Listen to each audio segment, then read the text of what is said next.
prioritizing this. And I think that that probably is an indicator of your interest in serving your students, but also your interest in your own professional development. And, you know, it really moves me to think about how much, you know, this reflects your commitment to the mission of San Jose State University, and particularly for the well-being of our students. So really want to thank, you know, CFD for partnering on this. We had to pull this together on sort of quick notice, and so we really appreciate it. I want to also acknowledge that I know that many of you are coming to this table from various types of challenges as well as resources that you may have. So some of you may have had experience teaching, you know, online in terms of using Canvas or other methods. Some of you may have done hybrid situations where you have asynchronous and synchronous learning. And some of you may have had to, for whatever reasons, maybe reasons of personal health or challenges, may have had to go online before or off face-to-face in different situations. And for all of you, depending on your discipline and the types of learning outcomes and manipulations that you typically do in face-to-face, might not be available. And so I know it's a really challenging time for all of you. It's also very challenging for your students. And so I want to, you know, also share that all of us, I think, are undergoing the stress of sort of this new normal for now, of sheltering in place, of trying to find that spot to do that live chat with students or video, or even with colleagues, or you might be Zooming all day and then, you know, back online to teach. And it feels, it can feel very unfamiliar and very alienating, and it can be very exhausting. We're also, you know, I want to share that a lot of us have challenges. And so I do want to share personally for myself, because I know some of you know, and I don't want this floating around your head so it interferes with your being able to pay attention. I will share that I lost my brother, my younger brother, yesterday to COVID-19 at a hospital that was out of state. So that has been very challenging for my family. I do want to say that I decided to go on with this because there were so many people registered, and I know the need is very high. I also want to share that, you know, being able to teach and facilitate is a zone that I really find a lot of reward in. And I care very deeply about what we do at San Jose State University, and I care really deeply about you. So I'm not doing this to make you cry or to make you, you know, what I'm trying to do is to model, I think, the things that we need to model with our students. I'm not saying you have to share all of the personal things. I'm not saying that, but I think it's really sometimes freeing for our students to know and to understand that we are all also struggling. And I think students have a lot of empathy for that too. And so we're going to go to the next slide where we're going to talk about what it is that I just did. So I'm sorry, we'll start with the land acknowledgement. You know, that this is the home of the Puchan Ohlone speaking people and the present day Muwekma Ohlone tribe. And that this region has living people from those ancestors, and that we have people remaining from the missions San Jose and Santa Clara and Dolores in the federally recognized Verona Band of Alameda County. And so in the Muwekma Ohlone language, Cochenyo Muwekma means the people. And without them, we wouldn't have access to this gathering. So we take this opportunity to recognize that and thank them as the original caretakers of this land. So I do want to say that. Go ahead. Okay, so what we're doing today, can you move to the, I'm sorry, could you move to the representing the range slide? We'll cover that, okay. So what I did earlier was to model what we call, or what I call, representing the range through cognitive empathy, right? So there's a lot of work on how to hold and make space for students, but also for yourself. And so one of the goals is to build cognitive empathy in the class as a practice, not as an every time, all day, you know, for your course. But it's important to be able to interject cognitive empathy into the classroom, whether it is asynchronous or synchronous, and I'll tell you why in terms of what empathy really means. And that it's important to demonstrate and model empathy as a high impact practice. It creates rhetorical space, it helps students feel heard and seen without actually for them having to speak. Right? And so here's the thing that's really important. We tend to have a very stereotyped understanding of what empathy means, right? So we say, so I share my emotions, and then the pressure is on everyone else to share theirs. And that's a very, it's a very Western psychology sort of reciprocation sort of thing, right?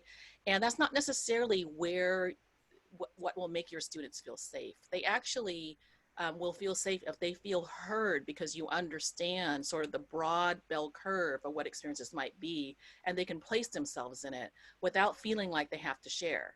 Now, the double-sided, double-edged sword of that, and a good sword, I suppose, is that then they might feel, for example, in your one-on-one Zoom office hours, they might feel then that I can speak about what happened because you actually recognize that this is part of the range of things that could happen to people, right? And so my speaking about my own family loss allows for students who are going through a similar thing, maybe with their grandparents or with their family, to feel like, okay, this person understands. Now, I'm not saying you have to share these things deeply, right? But I think that what you do is you're trying to share what might be in your classroom. So that first part, when I said some of you might have taught before, some of you, all that sort of stuff, was my effort to represent the range so that you can feel that whatever I've designed, you have confidence, and whatever I've designed has taken that into, into consideration. So, so for example, if you're from a STEM discipline, I do want to say that I know that STEM disciplines have a very different, particularly for labs, a different sort of challenge. And so just by saying that, that helps people understand and engage with safety and comfort without having these dialogues in their head kind of going, gee, I wonder if she knows, or I wonder if she's considered, right? So representing the range means imagining a bell curve with the mean and mode of experiences, which many of us may have access to, and some of us who are underrepresented might not actually. So depending on where you fall and what you have access to, you need to think about not just representing the mean and the mode of experiences, but both tails of the bell curve, right? The ones where there's fewer ends, right? And then you need to speak into being with those details of context and conditions, right? So you're not just saying, I know everyone is suffering because of the coronavirus. That's a nice statement, but it doesn't really have details that allow people to cognitively engage in terms of perspective taking, right? The other thing that this serves is this serves for everyone else to perspective take for all of the other students in the class and what might be out there, so that people are not thinking that it's only just me or it's only my experience is the one that matters the most, that there's a range in any social context, particularly in your classroom. So the purpose of all of this is not to force nor pressure disclosure, and that's really important. Students sometimes might feel like, I just can't, I don't feel safe, I don't want to, or it's too raw, or I haven't even processed it.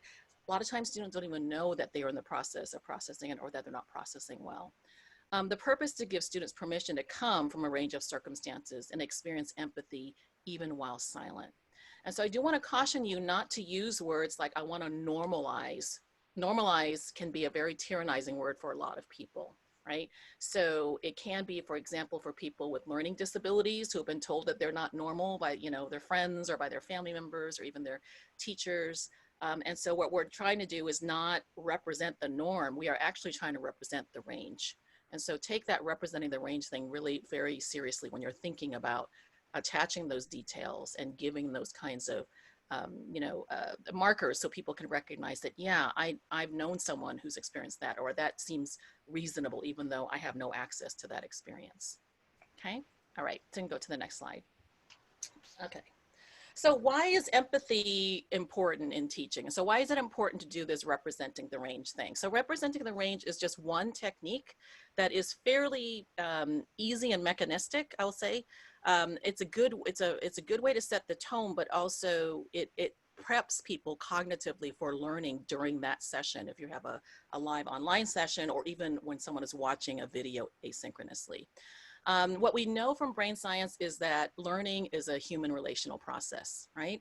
And college level learning challenges students' sense of self and efficacy. We all know that, we've all heard that, we know that at a very intuitive level from when our students are struggling.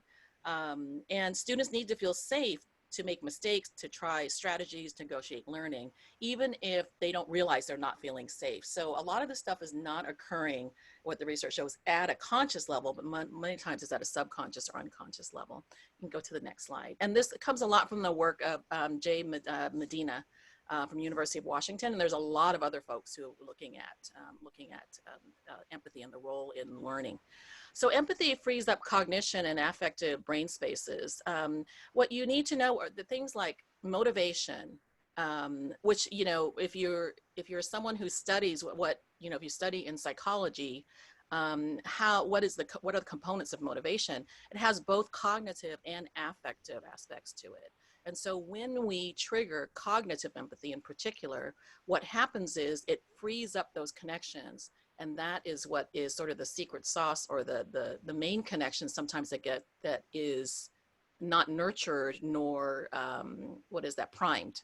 That's the word we use in psychology. That is not primed in the brain when we are doing rote learning, or when we are just sort of sitting there feeling like I don't feel a part of that class, or this doesn't apply to me, right? And so what we want to do is trigger that connection between cognition and affect in the brain that will allow for motivation to build over time in your class or through continued contact, right, through learning. It also frees up your brain, the cognitive and affective aspects of your brain, to do meta-level thinking beyond rote learning. And we'll talk later about metacognition and how important it is to focus on metacognition and learning. And so empathy frees up all of this. And it's simply, again, like representing the range can actually go a long way in freeing up that space, that psychological, cognitive, and affective space for deep learning and for learning that sticks, right, beyond like even 18 months after the course is over.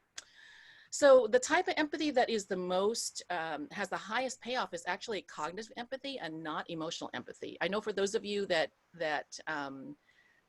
feel that emotional connections are the most important, I do need to tell you that when cognitive empathy is done well, the emotions will come along. They're never totally separate, but they actually get attached to information or concepts or data, right? So instead of having an unmoored affective feeling of grief or fear or joy in learning, it's actually attached to something that is conceptual or meta-level learning.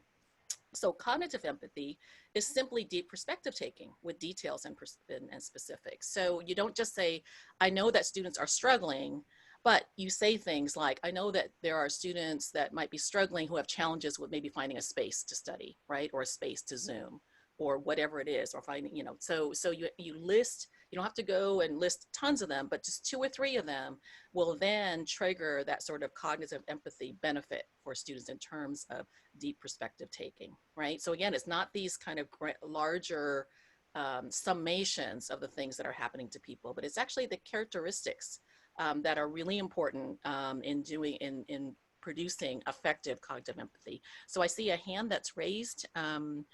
Can we, I don't know if any of you, if Deanna or Craig can help us access to have a question asked or something?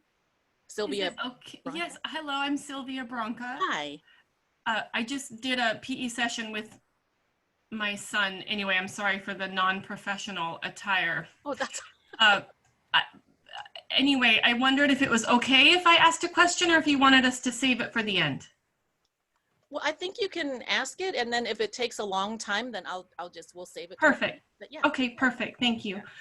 I wondered because often when we talk about empathic responses and being there for our students in the best sense of support, that we are not to offer solutions. So I really appreciate this cognitive element. I typically empathize and then offer a resource. And I just wondered if you thought that was in line with how you're speaking about this, that in fact, offering the resource is an element of the cognitive empathy and it's not taking away from the perspective taking and the support we want to give. Would you say that's okay? Yeah, I think that's great. In fact, I think it's great to offer resources, and I think that Deanna has put together a nice, and Craig have put together a nice list of resources at the end. So the part that's important, I think, in your giving empathy to the student is to be able to reflect back to them the details of what they've said, right? So I understand that you are struggling because, and you know, XYZ specifically, instead of I understand you're just struggling, right?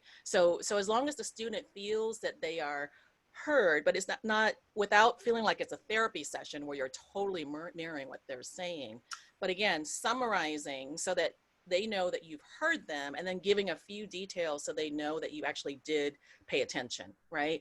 And I think that's what provides psychological safety, and then pushing them to say, and I'm here for you. I can't provide solutions, but I can work with you on adjustments. So what we want is for students to feel like they have their own personal safety in talking to you in terms of psychological, of course, not physical safety, but also that there isn't going to be a fear of retaliation or something, right? That this is going to come back on me on my grade. So if I produce a mediocre paper or I produce a great paper, I don't know how this professor is gonna grade it based on what they know about me personally, right? And so I think that's where cognitive empathy can also help, is that I understand this. I also understand that, and we're gonna talk about wise feedback. We also have standards for a class for a reason. So we'll talk about wise feedback later. And then if you can remind me to link it to this, that would be great. So it's possible to hold standards as well as provide empathy and care for our students. Okay, thanks. Great. So we'll go back to the slides, and thanks, Sylvia. Okay. Okay, just a second. Okay.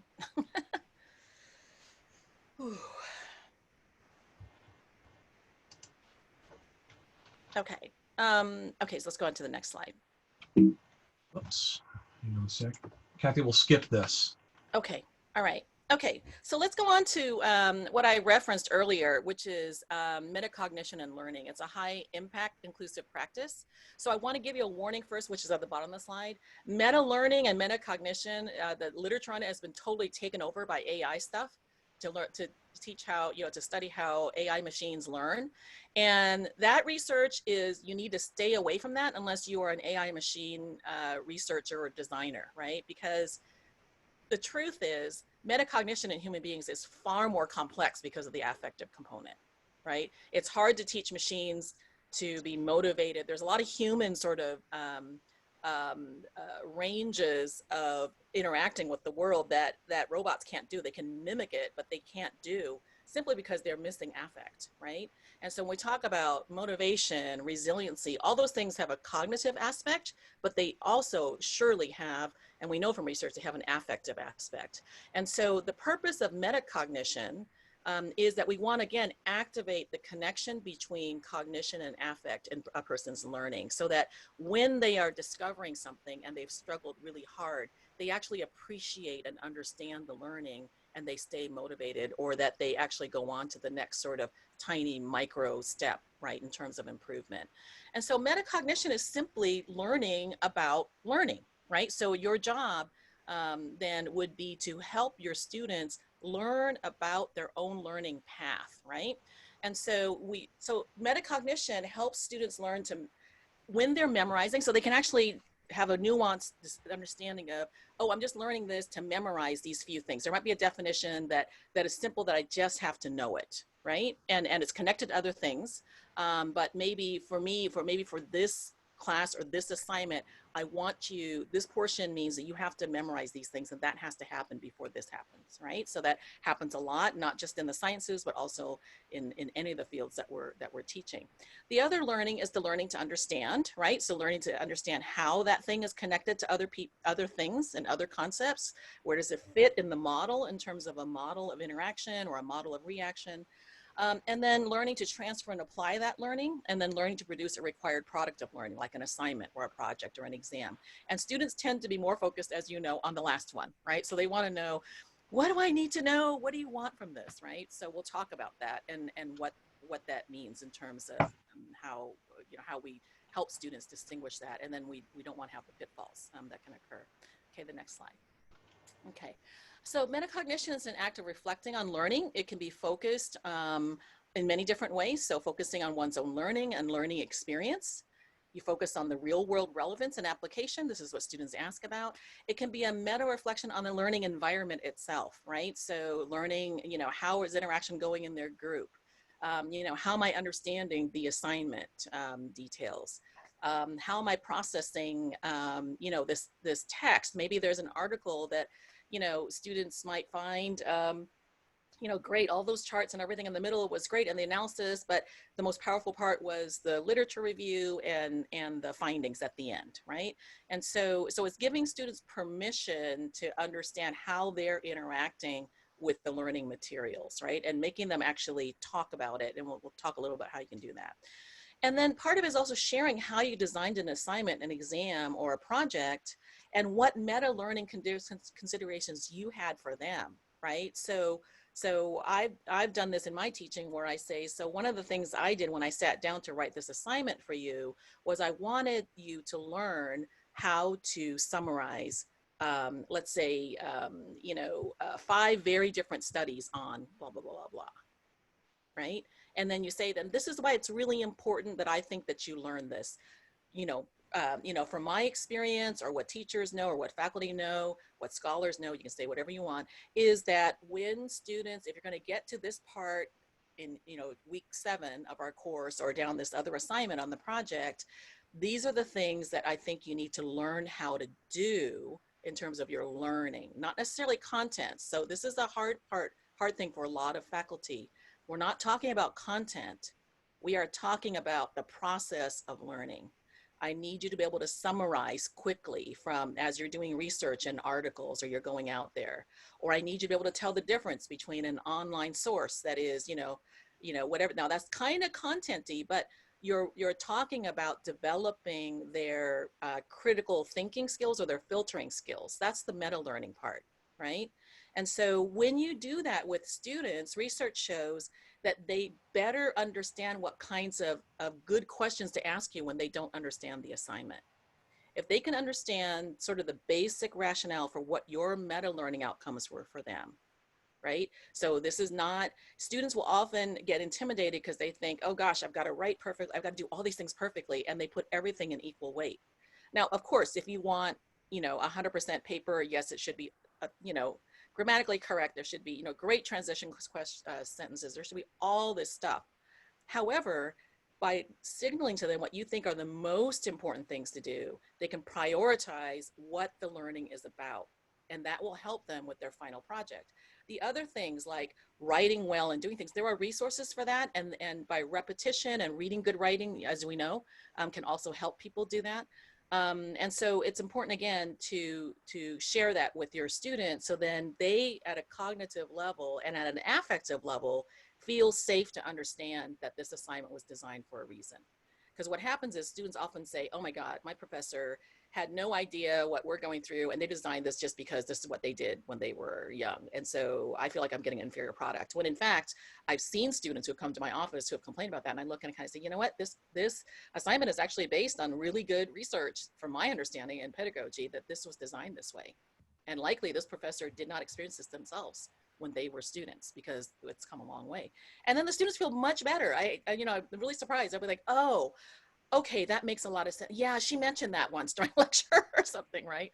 So again, that meta talk is really helpful for you, as well as for grade challenges, right? So you can sort of say, hey, or you can say, hey, my bad. I actually said I was going to do this, and this actually, when I see all the papers that came back, that's not what happened. And so I'm going to make a grade adjustment. So you have to be honest about it. If you say you're going to do something, and we all know we're experimenting, sometimes it doesn't turn out. Maybe it wasn't written the right way. Maybe during a Q&A, you gave an answer that wasn't helpful. But to be transparent about it, because through all of that, students will still learn. And if you share why you've decided to change that, then it's not just you're being a softie, or you actually have done some analysis, right, on the meta learning. So you want to be facilitating talk about one's own learning, right? So facilitating talk for the students about their learning. So here's something that you can do, metacognition and learning exercises. There's some that are just really extensive. It's like a whole, I'm thinking, oh my gosh, this class, half of their points are on meta learning. I don't think because we're middle of the semester or towards the end of the semester and you have just moved, out of face-to-face, those aren't the recommendations I'm making. But there are ways that people have found, like to put into really content-heavy courses like STEM, or even, content-heavy courses where they've got tons of books to read or articles to read, that there are some things that you can do that don't take a lot of bandwidth and time on your part or the students. So one is when you give out an assignment, so let's say you have an assignment that's due in 2 weeks, right, or 3 weeks, you assign students to do a chat on pre-writing prompts, pre-writing, and what students are how are they going to strategize about preparing to write, right?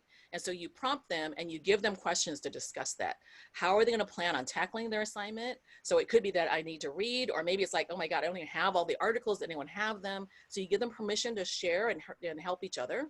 If they've missed a lecture or they've missed a link or someone came across something that was helpful that they want to check with the faculty member. And then you have them paraphrase what they think are the learning outcomes of the assignment.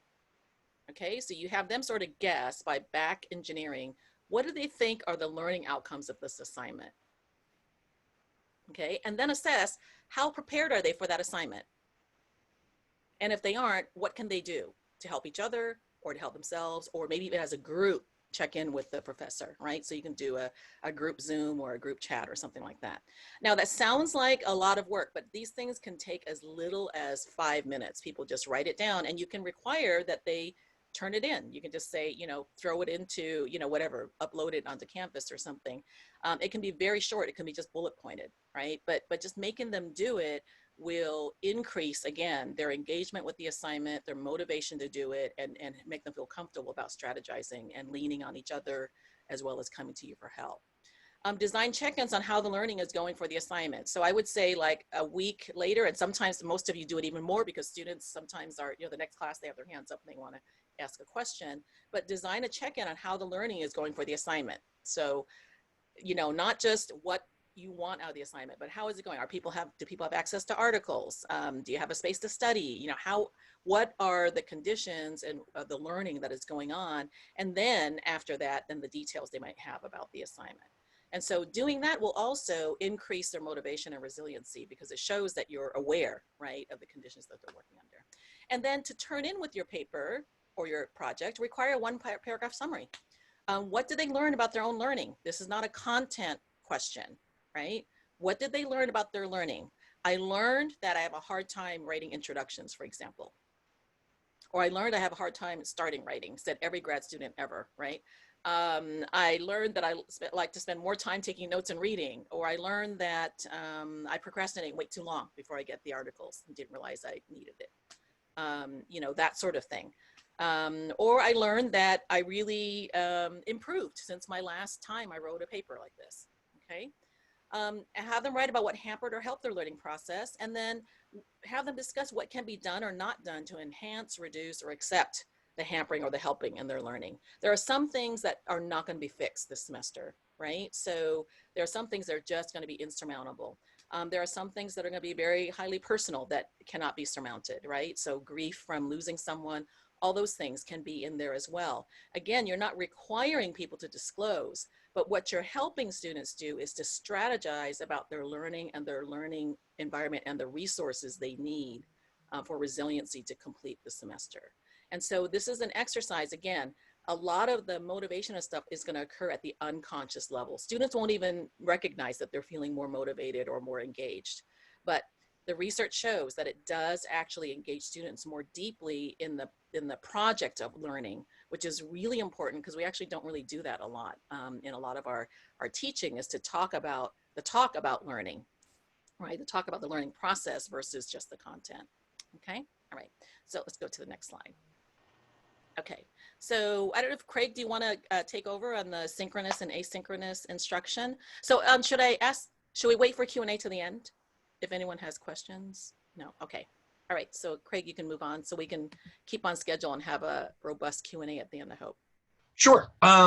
So I want to talk a little bit about some of the advantages and disadvantages of synchronous versus asynchronous instruction. So, you know, as we're moving into this time where you are, you know, during this time period where you're rejiggerating all of your courses, how you're putting your courses together, how you're engaging your students, some information on some of the advantages and challenges. So first I want to talk a little bit about synchronous teaching, synchronous instruction. Few things that are some advantages, some pros that students, you know, particularly around community building. So students might feel that they are in community with the class during synchronous instruction, right? So people are present to be able to do some of the things perhaps that even Kathy shared with us earlier. Also, students are able to engage with constant comparative methods. So methods of processing strategies and problem solving that students will have an opportunity to do, particularly perhaps if you're using breakout groups. It's a high impact practice that increases cognitive complexity and integration of conceptual learning. So it could be a math problem or coming up with an applied example of a concept, right? So synchronous learning also gives folks structure. So structure to meet at a particular time. This structure might provide an ability to have some semblance of a schedule, particularly during this period when we may not have a lot of structure in place. So it might provide some meaningful opportunities to, oh yeah, this is when I'm getting together with my class. This is when this is going to happen, right? So it also provides some immediacy for communication with your students. So presence to be able to connect with students, be able to answer questions and engage. Some of the challenges around synchronous instruction is that some folks might not, some of our students might not have regular access to a quiet space to be able to use Zoom or to engage online at a regularly scheduled time. So folks might be sharing their resources at home. Particularly, it may be folks may be sharing the one computer, the one laptop that they have. Or the laptop that they have might not be able to, might be, a little bit old, might not be able to have the technology to be able to run Zoom the way we'd like it to, the way it may seamlessly do. Folks also might not have access to reliable internet. I know for one of the things I've been doing during this time period of shelter in place, I've been trying to connect with a student about educational sanction to do, and he was sharing with me that, hey, I don't have reliable internet. I'm using my own cell phone and my own data minutes to be able to do this. So can we think about this differently? So folks might not have, might not always have internet available to them. Might also be some other responsibilities such as childcare. So many parents now are in the position of having to homeschool. There might be elder care that folks are managing. So folks have changed the work responsibilities for home, particularly if they may be an essential employee, right? Going out, getting stuff for their family during times that it makes sense. Also, particularly when we think about identity and specifically maybe thinking about our LGBTQ plus folks, that there may be some unintentional outing that synchronous instruction may provide a challenge for.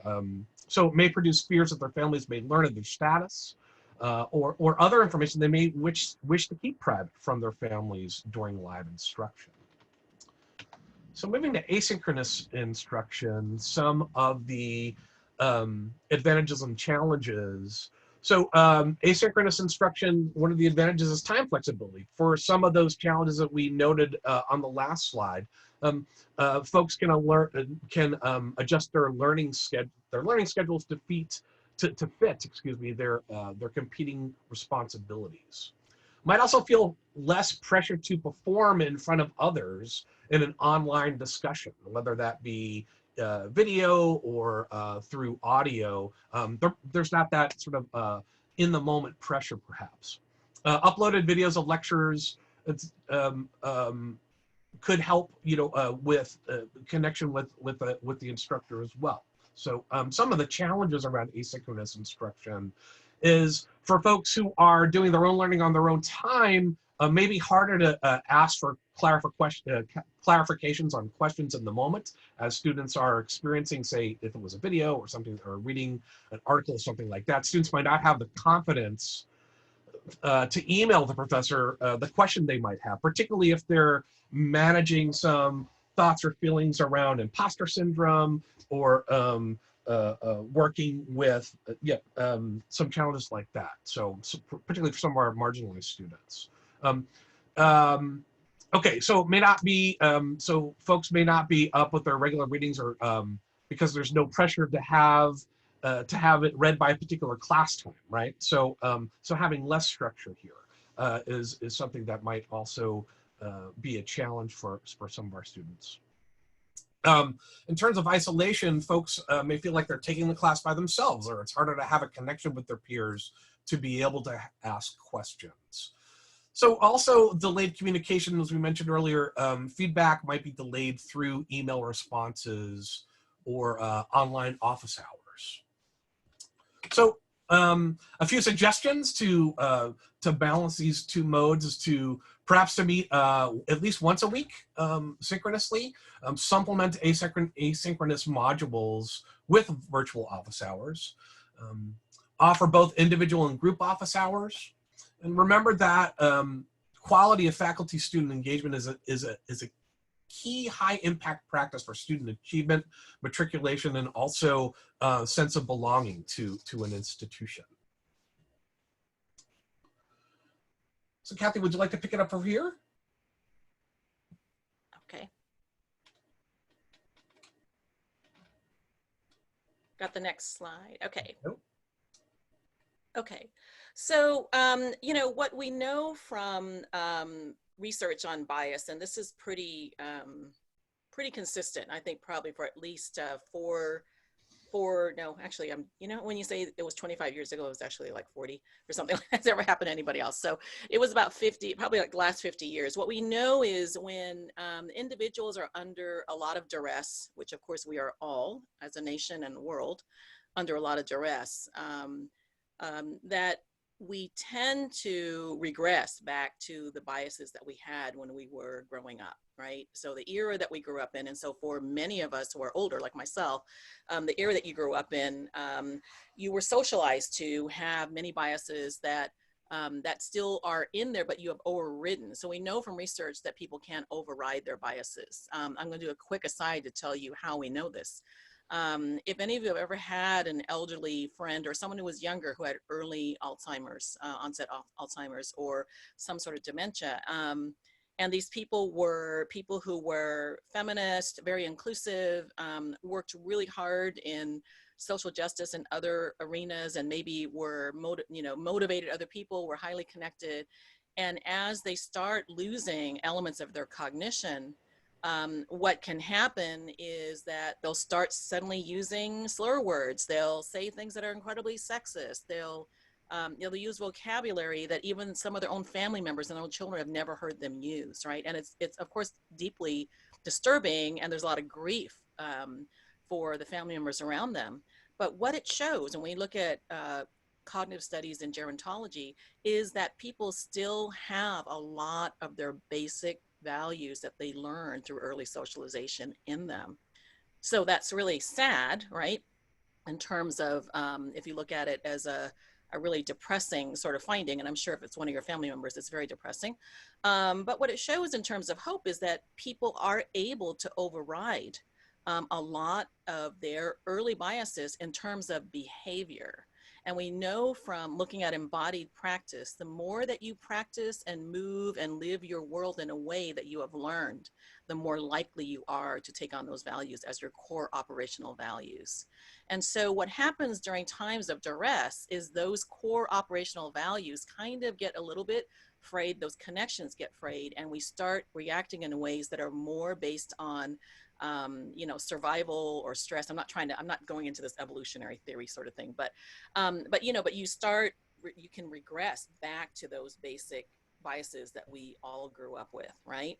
And so it's really important to understand that in your classrooms, you may hear things that are absolutely horrid that you would not have expected in your class. And so these are things like, people making jokes about Asians and the coronavirus, or maybe someone who has lost someone is cursing China and therefore is really angry.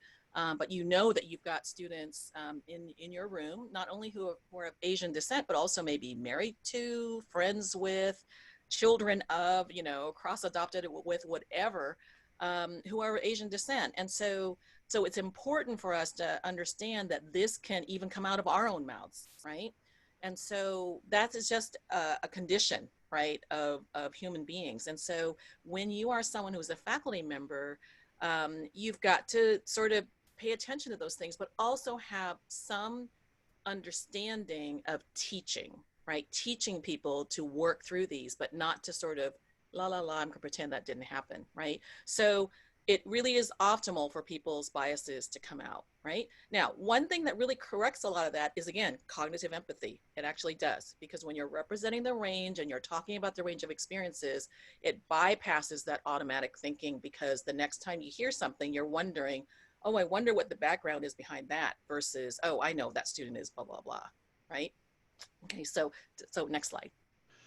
Kathy, do you want to jump to the don't let discriminatory comments Yeah, part? I think so. I think so. Good idea. Okay. All right. Okay. So I just mentioned that things can come out in the classroom. So let's say someone says, and I'm sorry if I repeat a joke that's offensive, but I want to use one that that some might consider mild, some might consider alarming, but it's not something where it's not clearly like a DHR situation where we would report it to the Office of Discrimination, Harassment, and Retaliation, right? Because no one is directly threatening anybody. No one is threatening someone's safety. There's no threats of violence. They're not calling someone out and saying, oh, you know, whatever you are, and they're retaliating or something like that.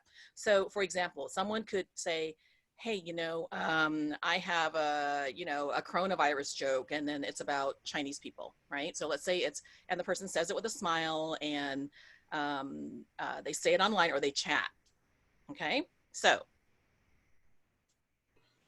one of these horrifying things has happened several times actually in classes here, and I've had to work with faculty. So the most important thing is that you can't ignore the comment altogether, right? So, you know, and I think that some people have, and I'll tell you later on another slide that it's possible to repair. So it's not, all is not lost if you don't say something in the moment.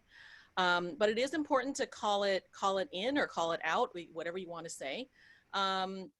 You don't want to just diminish the comment in general. So you just don't want to say, you know, oh, that was wrong. We all know that was wrong, or that was racist, right? That's not really going to help, right? So what you want to do is, or you can't, or don't diminish it by saying, oh, that was just a joke. We all know that was a joke. It was in poor taste, right? So that might be a way to sort of feel like you're going to smooth over it. And what the research shows is all those kinds of approaches actually don't fix things for the class's psychological safety, not just for the group that's targeted, but for every other person who feels like they might be a member of a minoritized group. Let's go on to the next slide. Okay, so what you want to do is you want to be direct in content about the comment. You want to establish your role as a facilitator and for providing a safe learning environment. And you don't want to tokenize or pathologize the speaker, right? You want to establish your role that this is a teachable moment. You want to stick with helping students to process the issue and the topic and not each other. Now, those are very hard things to do, but we're going to give you some examples of the things that you can say. So let's go to the next. Okay, so, you know, that was a comment that I perceived to be racist and possibly sexist as well. So my job as a teacher is to provide a safe learning environment for everyone in the classroom. I'm not saying that you can't say what you have said, right? But we need to recognize that this comment is probably one that's fairly common in our society, but we need to learn from this comment. And I do need to facilitate because I'm responsible for safe learning in this class. And so you want to keep repeating that you have the responsibility. You're charged with that responsibility and you take it very seriously. You need to make sure your tone is not, you know, highly emotional. That's what the research shows. You need to also not overly stigmatize the person, right? Because what can happen is if you overly stigmatize the person, what happens is people can start taking corners immediately. No learning is going to happen. And then also that person doesn't learn what they have done. And, you know, and so and this is hard. I know it's really hard. But it can take as little as 2 or 3 minutes just to address it and go through it. Now, the research shows that if you do this in a very matter-of-fact way and you take care of it and then you move on, people who were not even targeted by that comment will also feel like you are a trustworthy person. This faculty member is not going to let that go by. First of all, if something were to happen that I feel like me or my friend is not protected, this faculty member has control of the class, takes it very seriously. So this is an important part of her role. She sees it as part of her job, right? And this person is facilitating so that it feels relatively safe. Now, the safe is a strange word, I know, to use in that context, but it doesn't feel highly volatile and dangerous, right? And so again, keeping a flat tone, not being overly mean about your comment, but also being very factual. Call it what it is, what you think it possibly could be. Now, you're not saying you are a racist. You're not saying you are a sexist, right? Or you're xenophobic, right? So I see a hand, and so it's I think a great time to ask the question. It's Lucia Capdevila. Hi, yeah. Yeah. First, thank you very much for doing this. I have a question in relation to this topic. And I think it's great what you just said, because it really helps to have kind of like a script in your mind of how you're going to proceed. Yeah. The question I have is, my students are great at comedic relief because they're like lower division for whatever reason. They tell jokes on the chat. Yeah. And my concern is, sometimes when I'm teaching so I'm doing the synchronous at least once a week. Yeah. And when I'm teaching, when I'm talking, sometimes I don't keep track of the chat. And when I turn back and look at the chat, when I say, if you guys have questions, I'm looking at the chat to read your questions, I find all kinds of things, which are jokes. Sometimes I don't even understand the jokes. So the worst part of it is, I don't understand the jokes. I don't even know if they could be offensive, Right. because I don't relate to yeah. I think it's like gaming jokes or something like this. So my question is, how do I deal with a chat that I can't follow all the time? I've told them several times that we need to keep the content in the chat, how do you say, relevant. Right. But it's still we kind of tend to trend into this. Anyways, you understand my question, I think, right? I understand. They're treating it like a Discord server, right? So, but yes, actually, they have set that up for the class. So, right. which I cannot monitor, but. Right.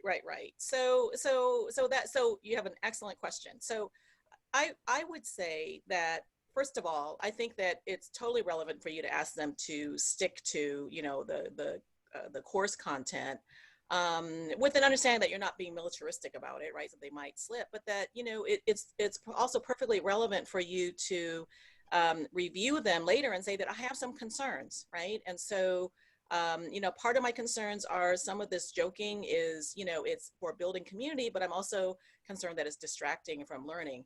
I also don't understand some of the basis of some of the jokes. And so because I'm responsible, again, you're responsible for the course, right? And so their chat is a product of the course. You may have to, consult with someone to sort of check on some of the jokes to make sure that they are ones that are not problematic, that are not exclusionary, that aren't, ones that are excluding other members of the class, as well as the professor, herself, right, yourself. And I think that's perfectly legitimate. It's also it's also just as effective to do it post-mortem. So there's nothing that says that just because you weren't able to do it in the moment, that it isn't effective to do it post-mortem. In fact, research shows that it's just as effective. And so if you miss that, I have a slide on that. If you miss that opportunity, you just need to bring everyone back and say, hey, remember back last class when blah, blah, blah, and someone said this joke and I let it pass. I need to bring this back and make a statement about it. So I think that part of it is being really friendly and caring about, you want to care about their learning outcomes, and this is why you're doing it. So you always want to cite your mission, what your role is, as a facilitator. I think particularly for faculty of color, for women faculty, particularly in STEM, it's really important to always gently reinforce what your role is, right? Your role is to facilitate a productive learning environment, and to remind them, that when someone finishes this class and they go on to a next class, there are certain learning outcomes that we are expected to have, right, before you go on to the next class. If you are going to graduate school or you go out to work, there are some expectations. I take that very seriously, and I'm going to do everything I can to help you be successful, right? And so you really always want to tie what you're doing to the mission, and you can do it without, shrieking. I know sometimes you feel like it. I know I do it sometimes. But to do it so that it's just sort of like a signpost. It's a signpost you want to hit every now and then and say that, I'm not doing this. It's not personal. These are the reasons, because I care deeply about teaching, and I care deeply that everybody in this class learns, right? So just kind of restating those missions also helps a bit. So, and that's very hard. That helps a lot. Yeah. Good. Do you think asking someone to explain their joke is very aggressive? It can be, particularly Mm, online. I think that if you're okay. going to do that, I would do it via video. You know, so Like one-on-one. a lot of meaning and interpretation comes through nonverbal, right? So something like 70% of meaning comes from nonverbal, and so that is a real challenge in this environment that we find ourselves in. Okay. Yeah, Thank and you so particularly much. about diversity issues or topics like jokes. I would advise video, face-to-face video. Yeah. Like one-on-one, not in front of everyone, right? That's what you mean? I would I think it's better to do one-on-one and then assess and then maybe perhaps have that person bring in a group if you trust that person, right? If it's a group phenomenon. But I would not just bring the whole group in. Um, it's hard in face-to-face conditions, but I also get concerned. But also remember that, you know, and this is my Title IX world coming in, so Title IX reports to me. Remember that just because you only see one face there doesn't mean that their friends are sitting off camera, right? And so just to be sure that whatever you're saying, you're comfortable with it being said to everybody. Yeah. Yeah, no, I mean like live during the class when I see a joke pass by, I will say, I don't understand. If I do read it, I'll say, I don't understand that joke. And I will say, you are leaving me out, but I didn't have anything more to go with that. But you wouldn't go as far as in that moment say, do you care to explain that joke? Because if you feel embarrassed about explaining that joke, maybe you shouldn't be putting it on the chat. But because that's what I would have done in class, but Yeah, I think you can do that in class, but you need no. to give a pause to give themselves a chance to explain themselves before you say, because if you're not comfortable explaining, it shouldn't be on chat. Just give them a chance. Mm, So don't rush in, because then it'll sound like their mother or their father or something. yeah. Speaking of rushing in, I'm going to jump in here for a second as a process monitor. Okay, I'm looking at the time, and I know what Kathy has to say about wise yeah, feedback can be really useful to the folks on the call. okay. Kathy, if it's okay, what I'd like to suggest is we hold questions for a little bit. Kathy gives the like 5-minute awesome version of wise feedback, and then we can talk very briefly about resources and then open it back up to Okay, questions again. all right. Okay, I wasn't. Awesome. Thank you. Okay. Okay, okay, so wise feedback. I hope that some of you have heard of wise feedback or intergroup feedback. It comes from research actually on interracial feedback. And what it is, it's providing, this is like in evaluation situations, right? So it's on grading papers or giving, you know, comments on Canvas, on an assignment. And so there are several elements of wise feedback that are really important, right? So one is having feedback that is highly descriptive, right? So it isn't just, oh, great job, you did better this time than you did last time, right? Sure, that makes the student feel good, but they're like, I have no idea what I did right. I don't really know. So I got a great grade or I got a bad grade. I really don't understand the basis for it. So it's feedback with description. In reminding them that you have high standards, right? So, you know, the reason why I gave this, you know, so we'll go over it a little bit in terms of examples. Assurance of student ability, and then using their name. So we can go to the next slide. So these are the major elements of wise feedback. So so here's an example. So, you know, feedback description. Review the attached rubric and my notes evaluating your recent science PowerPoint presentation. Well, you know, so what you'll see is, and then you list the things that they have done well or not done well. So say, you know, so like in slide 7, conceptually, you need to do more precise writing, right? Or it's missing a citation or whatever it is. So you give a feedback description. Then you say, you know, this could have been made better. You know, these are the standards that you didn't meet. And then what you say is, I know, for example here, I know from examples in your work and portfolio and your contributions in class discussion that you're able to do this, that you have the materials and certainly the, you know, the skill to do this. It didn't show up in this assignment. I would love to see that in assignment. And so Liliana, I know that you can do this, right? So what's important about this wise feedback is that you're giving precise descriptions, not just a general good job, bad job. You are restating that there are high standards, and then you cite some sort of evidence, even if it's just class discussion or something, or a previous writing assignment. You cite some sort of evidence that's credible for that student because they know that you know something about them. And then you use their name and you tell them that you know that they can do it, Okay, so it's a pretty simple formula. And what research shows is when you do these elements, these 4 elements that are highlighted here in gold, the probability of a student resubmitting work, reworking work, integrating the critiques that are good or bad in terms of things that were done well and not, will show up in their next assignment and in their continued work and learning. Next slide. Okay. And so, okay, so here are the reasons why. So I'll talk to you about the reasons why. First of all, interracial and intergroup feedback is always suspect, right, from the student's perspective. So if you're a white professor and I'm a student of color, if you are a male, a professor that identifies as a man and you're a student that identifies as trans or a woman, or anything else, you will not believe in the credibility of that instructor's evaluation of you, whether good or bad. So if they give you a good evaluation, you're going to think, oh, they're afraid to be seen as sexist, or they're afraid of seen as racist. And so I don't trust that good evaluation. I want to remind you, this happens at the unconscious level. It's not at the conscious level. So they're not saying to themselves, oh, I think this professor is not a credible person in terms of feedback for me because I'm Black or I'm a woman or whatever, right? It's actually happening at the unconscious level. If the professor gives negative feedback, the student suspects that it's overly negative because there's bias in the professor. Again, this is happening at the unconscious level, right? So it's not happening at the conscious level. So, and unfortunately, the research kind of shows that the students are sometimes correct about that, right? So what we know from jury studies on people evaluating people, for example, I'll just describe really quickly studies that were done in the 70s for jury, credibility of jury witnesses.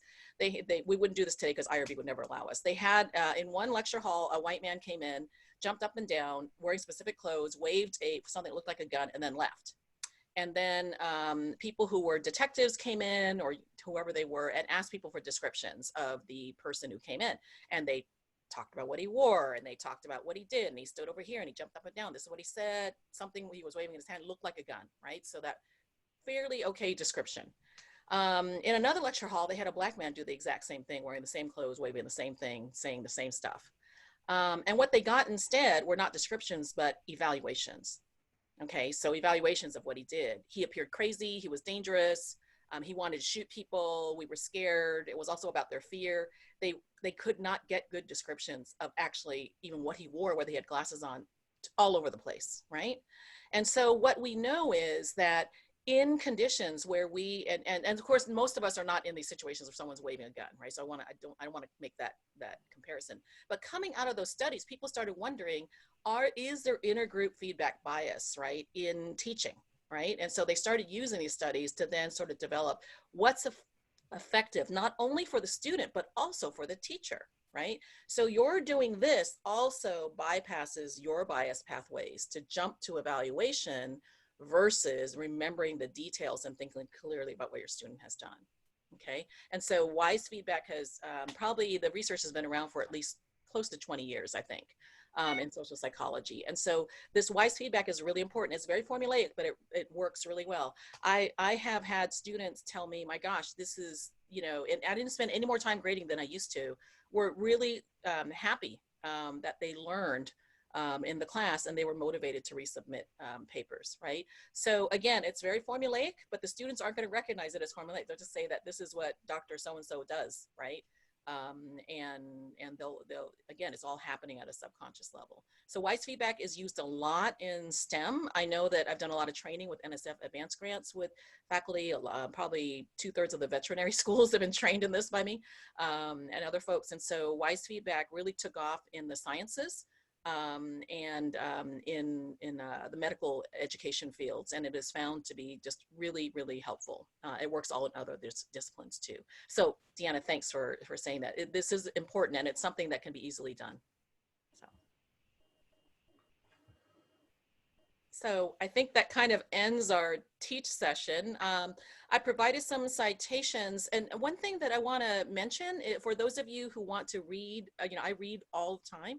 I should highlight that actually what's really surprising is and I'm saying this, it sounds so insulting to STEM people, so I'm not trying to do that. So for like engineering, nursing, you know, medical schools, and a lot of STEM disciplines, they have done a lot of research and work. Part of it's because of the NSF grants wanting to advance women in the sciences, but also the push for URM, you know, students in terms of closing the gap. And so a lot of the research articles and articles that they do on studying all of these different types of techniques are really highly readable, because they know that people like in veterinary science and nursing science don't want to read a 25-page article on the concept and the social psychology of blah, blah, blah. They really get down to the basic information about what a theory says, what were some of the findings of some key studies, this is how we applied it, this is how we measured it, this is the intervention we designed, therefore you should do this. And so I would urge you to look for a lot of pedagogy stuff on some of the things I've talked about in the science journals, because they actually provide a very nice, tight summary, because they're also hiring social scientists in each of these professional schools and in different fields to actually do a lot of this work. So it's fairly sound, it's very abbreviated, so that people who are not the social psychologists can get a lot of meaning out of it and apply it. So I would say in your your spare time, which I know you don't have any, but when you're reading, a lot of the science journals on education, on teaching and pedagogy are highly useful in terms of the readability and immediate applicability of some of the stuff they're using. And they're also citing a lot of the key formative generative literature on it. So that helps as well. And might even help in your own research on your own teaching or projects you might do. So just in closing, that's just a few of the citations. There aren't many, but you can find some on your own. Yeah. Deanna, would you like to review this? Just very briefly, everyone's going to get a copy of these slides, and you'll be able to click through to any of these golden colored links, right? So part of how I approached this was resources for faculty on the first slide, and then we'll see in a second that there are resources for students next. If you could go back one just for a sec, Craig. Thanks.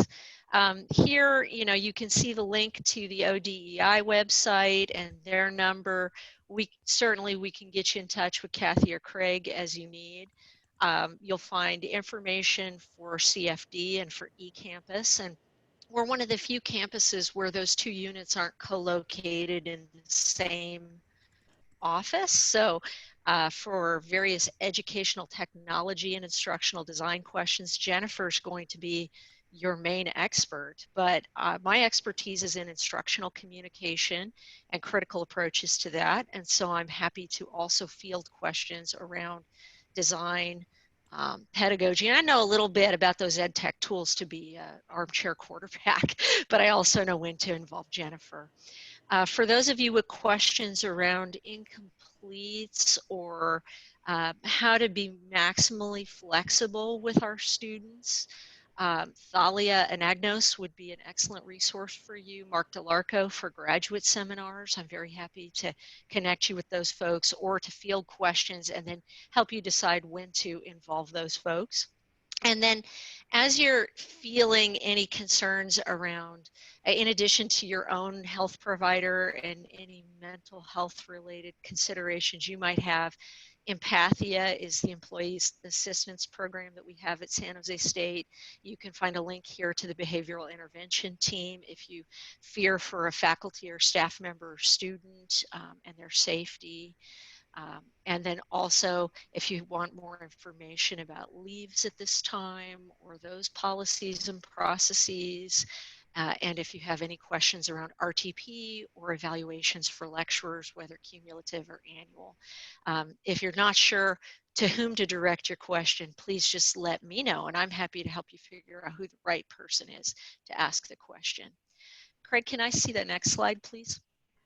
These items here involve student-related resources. There's a lot of great information on the Health Advisories FAQ, and sometimes it's just a matter of waiting until you have a student express a need, but you might find the answer to your question there. You can always refer students to the Spartan Support Network. You can refer students to the Behavioral Intervention Team.